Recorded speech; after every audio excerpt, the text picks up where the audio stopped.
नमस्कार, मेरा नाम राखी है। मैंने बीएससी जेडबीसी से की है, आगरा यूनिवर्सिटी से। और मैंने टीचर ट्रेनिंग कोर्स में बीटीसी की है और मैंने टीचिंग में मेरा 4 साल का एक्सपीरियंस है। मेरा गृह जनपद मथुरा है, जो कृष्ण जन्मभूमि के लिए सुप्रसिद्ध है। यहाँ पे काफ़ी सारे मंदिर हैं, इसलिए वह मंदिरों के लिए और कृष्ण जन्मभूमि के लिए प्रसिद्ध है।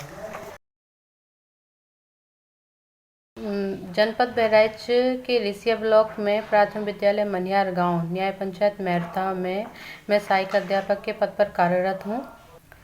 मेरे विद्यालय में 5 अध्यापक पोस्टेड हैं, जिसमें 3 सहायक अध्यापक हैं और 2 शिक्षा मित्र हैं। मेरे विद्यालय में 141 बच्चों का नामांकन है। सभी बच्चे ग्रामीण क्षेत्र से हैं। जिस टाइम मैं अपने विद्यालय में गई, उस टाइम पे मेरे विद्यालय में ये समस्या थी कि बच्चों का ठहराव और बच्चे अपनी विषय में समझ विकसित नहीं कर पा रहे हैं और वहाँ उपस्थिति बहुत कम थी।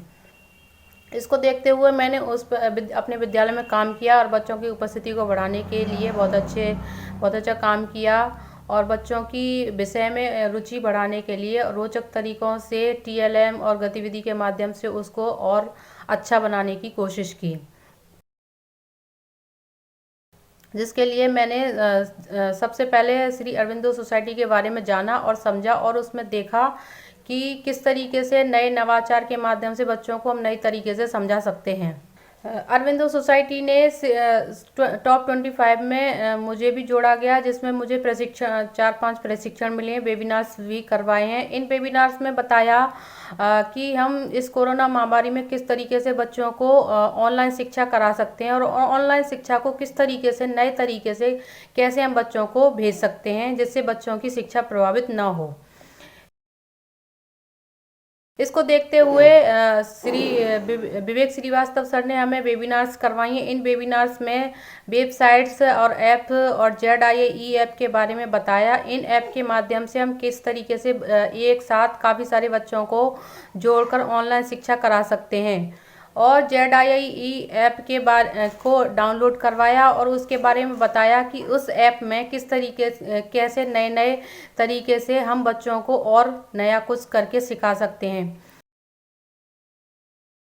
इस ऐप में जब इसको डाउनलोड किया और तो इसके बारे में जाना कि इसमें काफ़ी सारी नई तरीके हैं।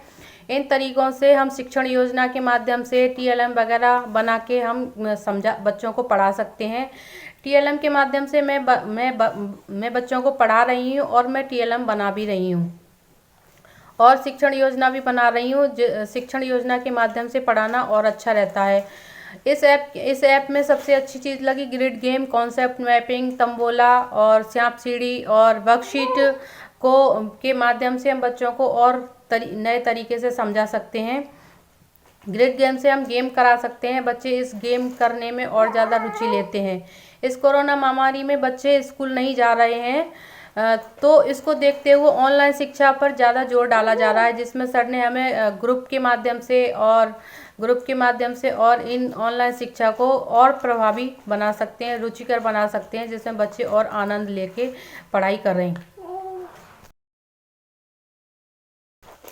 मैं अपने विद्यालय में इस कोरोना महामारी से पहले बच्चों को गतिविधि कराती थी, योगा कराती थी, PT कराती थी, खेल के माध्यम से बच्चों को शिक्षा करवाती थी, जिसमें बच्चे बहुत आनंद लेते थे। और उसको देखते हुए मैंने देखा कि बच्चे खेल में और किस गतिविधि के माध्यम से और किस तरीके से सीखते हैं। तो इसके लिए मैंने इस अरविंदो सोसाइटी से जो नए नवाचार इसमें आते हैं, इसको और देखा और इन तरीक़ों से और अच्छे से किस तरीके से स्कूल में बच्चों के लिए शिक्षा और प्रभावी बनाई जा सके, इसका मैंने बहुत सहयोग लिया है और इसी के माध्यम से मैं बच्चों को कुछ नया करके सिखा रही हूँ। चार्ट बनवाती हूँ बच्चों से और TLM बना के बच्चों को समझाती हूँ। अरविंदो सोसाइटी के लिए हम बहुत बहुत धन्यवाद करते हैं। ये नई चीज़ें अरविंदो सोसाइटी हम टीचरों के लिए प्रेरित करती है और हमें बच्चों को कराने के लिए बहुत